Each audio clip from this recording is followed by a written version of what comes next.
पूरा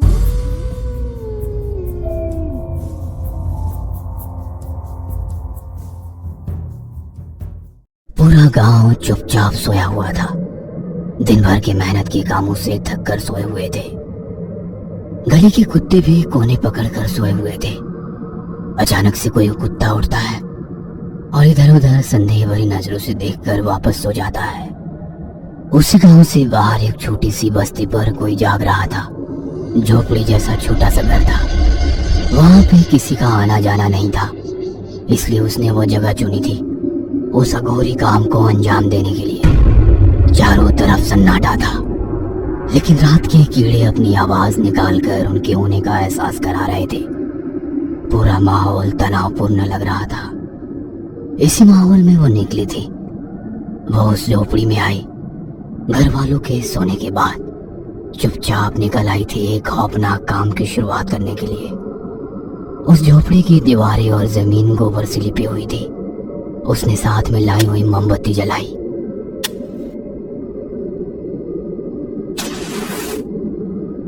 उस मोमबत्ती के उजाले में उसका भोला भाला चेहरा डरावना लग रहा था, लेकिन उस झोपड़ी में जो था वो उससे भी डरावना था। झोपड़ी के एक कोने में एक मुर्गा था। उसके पैर और पंख बंधे हुए थे। इसकी वजह से वो हिल भी नहीं पा रहा था। फिर भी जैसे तैसे उसके पेट से गुर्र गुर्र की आवाज निकल रही थी। उसने उस मुर्गे की तरफ देखा। एक अजीब सी मुस्कुराहट उसके चेहरे पर आई। उसने अपने बाल खोले छोड़े और मटके में रखा हुआ पानी सर पर डाल लिया। गीले बदन के साथ किसी मंत्र को बड़बड़ाने लगी। उसने कोयले का टुकड़ा निकाला और नीचे जमीन पर कुछ अजीब सी आकृतियां निकालने लगी। उसने 4 नींबू निकाले। उसमें अपना अंगूठा चुबाकर नींबू फोड़े और चारों कोनों में एक एक रख दिया। फिर उसने उस मुर्गे की तरफ देखा। उसने उस मुर्गे को उस आकृति के बीच में पकड़ा। मंत्रों का उच्चार और तेजी से करने लगी। उसकी आंखें लाल हो गई थी। उसने मुर्गे की गर्दन दबाकर पकड़ी। मुर्गा तड़पने लगा और एक अलग ही आवाज में चिल्लाकर उसने उस मुर्गे की गर्दन मरोड़ डाली। थोड़ी देर तक पैर झाड़कर मुर्गा शांत हुआ। उस मुर्गे के साथ साथ वो औरत भी शांत हुई। पूरा माहौल भी खामोशी से भर गया। लेकिन उसने शुरू किया था एक जानलेवा खेल, जिसको बोलते हैं काला जादू। इस कहानी के लेखक है आसिम नागराल। मोबाइल की रिंगटोन बज रही थी। उससे नितिन की नींद टूटी। उसने वही लेटी लेटी कॉल उठाया। आधी नींद में ही वो बोला, हेलो। अरे भाई, एक गणनापुर का किराया है गाड़ी के लिए, एकदम अर्जेंट है, जाओगे क्या? गाड़ी का किराया सुनते ही नितिन की नींद उड़ गई।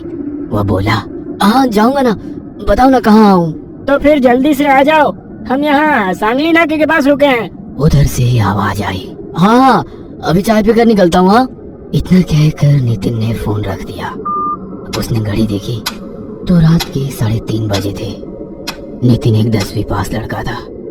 कहीं नौकरी ना मिलने की वजह से कुछ दिन लोगों की गाड़ियों पर ड्राइवर का काम किया और बाद में अपनी खुद की टवेरा गाड़ी खरीदी। उसने जल्दी से मुंह हाथ धोए और चाय पीकर वो निकला। बस आधे घंटे में वो नाके पर पहुंचा। सामने अमोल खड़ा था। उसी ने नितिन को फोन किया था। उसकी भी खुद की गाड़ी थी, लेकिन वो भी गाड़ी एक तरफ से ठुक गई थी। उस गाड़ी के पास ही 5 लोग खड़े थे। उसमें से 3 बहुत ही तगड़े पहलवान लग रहे थे। बाकी के दोनों 25 के लग रहे थे। अरे भाई, क्या हुआ गाड़ी को? नितिन ने गाड़ी को देखकर बोला, अरे मैं ही इनको लेकर जा रहा था, लेकिन गाड़ी का एक्सीडेंट हो गया ना, तो इनको थोड़ी जल्दी है, अब तुम ही इनको आगे लेकर जाओ। अमोल बोला। नितिन ने गाड़ी चालू की। उसके बाजू में एक लड़का आकर बैठ गया। तीनों तगड़े लोग बीच में बैठ गए और एकदम पीछे राजू बैठ गया। इन सब में राजू एकदम शांत लग रहा था। बिना कुछ बोले चुपचाप बैठा था। अरे रस्सी रह गई यार, तीनों में से एक बोला। नितिन के बाजू में बैठा हुआ मोहन उतरा। उसने अमोल की गाड़ी से रस्सी निकाली और नितिन की गाड़ी में रख दी। रस्सी 2 इंच जितनी मोटी थी। ये रस्सी किस लिए है? नितिन ने पूछा। उसका यह सवाल सुनकर गाड़ी में सन्नाटा छा गया।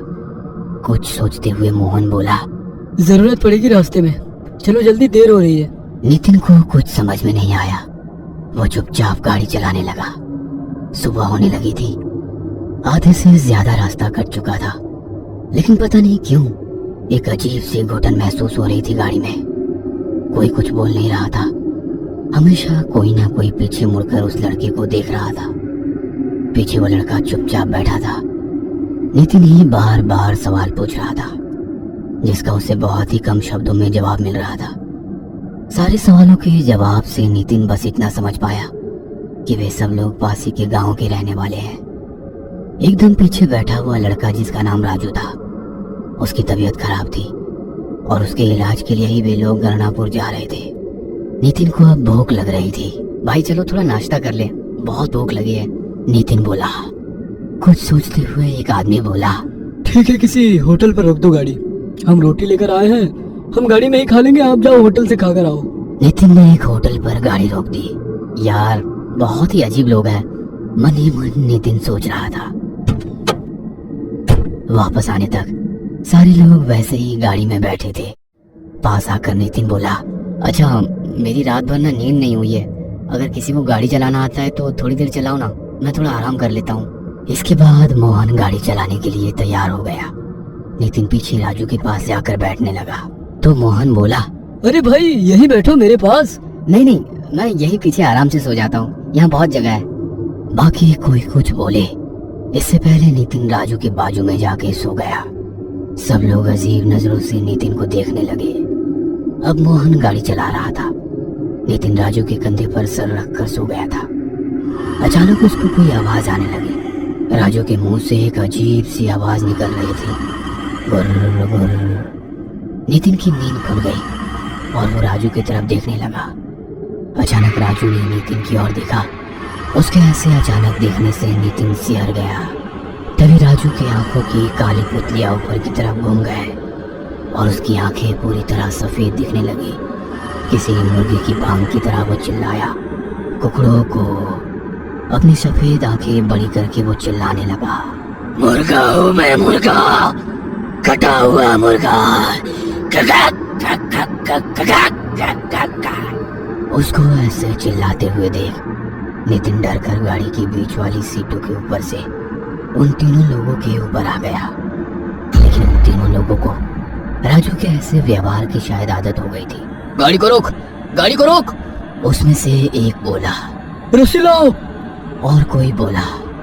मोहन ने रास्ते के किनारे गाड़ी रोकी। वो तीनों लोग उतरे और रस्सी से राजू को बांधने लगे। शरीर से राजू दुबला पतला था, लेकिन पता नहीं कैसे उसके अंदर बहुत ताकत आ गई थी। पहलवान लोगों पर भी वो भारी पड़ रहा था। उसका चिल्लाना जारी था, मुर्गा हूँ मैं, मुर्गा, कटा हुआ मुर्गा। तीनों ने मिलकर उसको रस्सी से बांध दिया और उसके मुंह में कपड़ा ठूस दिया। वापस सब गाड़ी में बैठ गए। मोहन जल्दी चलो। बैठते हुए वे बोले। नितिन तो डर के मारे पसीने से भीग गया था। ये क्या हो रहा है, उसे कुछ भी समझ में नहीं आ रहा था। अरे भाई क्या हुआ है इसको? पता नहीं, पिछली अमावस की रात से ऐसा कर रहा है। रात को अचानक उठकर ऐसे चिल्लाता है। हमें शक है कि किसी ने काला जादू किया है। नितिन को अब पता चला कि रस्सी क्यों लाई थी। गाड़ी में अब पूरा सन्नाटा था। गाड़ी गंगनापुर पहुंच गई।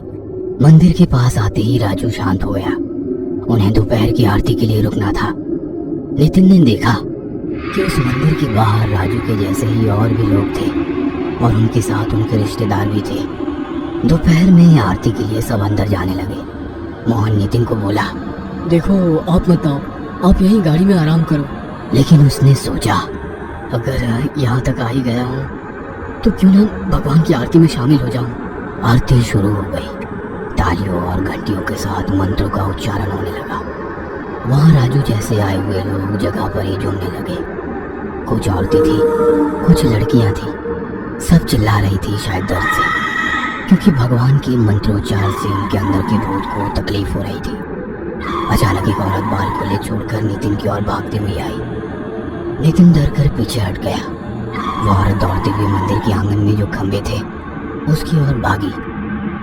वो औरत खंभों पर चढ़ने लगी। वो इतने आराम से ऊपर जा रही थी मानो उसके पैर खंभों को चिपक रहे हो। ऊपर चढ़कर वो बीच वाले खंबे पर उल्टा लटकने लगी। देखते देखते उस खंबे पर बहुत सारे पीड़ित लोग आकर चिपक गए। राजू भी वहीं लटक रहा था। नितिन ये सब देखकर डर गया और वो वहां से भागकर सीधा गाड़ी में जाकर बैठ गया। थोड़ी देर में सब लोग वापस आ गए। राजू को देखकर नितिन दंग रह गया, क्योंकि अब वो मुस्कुराता हुआ एक आम आदमी लग रहा था, हंसते हुए बातें कर रहा था।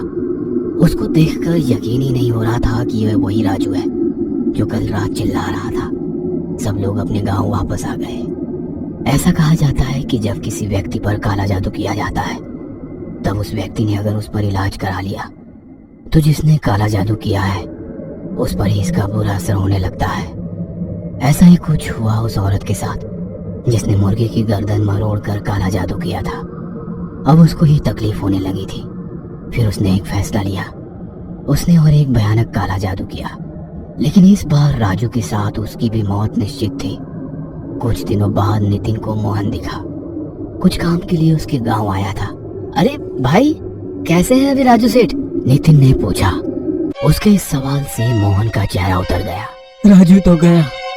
हम लोग वापस आने के बाद कुछ दिन अच्छे से गए, लेकिन एक रात अचानक वो चिल्लाने लगा और खुद के हाथों से खुद की गर्दन मरोड़ ली। उसकी बुआ ने ही काला जादू किया था। उसी रात उसने भी अपने ही हाथों से खुद की गर्दन मरोड़ दी। नितिन को ये सुनकर झटका लगा। लेकिन उसने ऐसा क्यों किया? जमीन जायदाद के झगड़े थे। नितिन वहीं बैठकर सोच में गिर गया।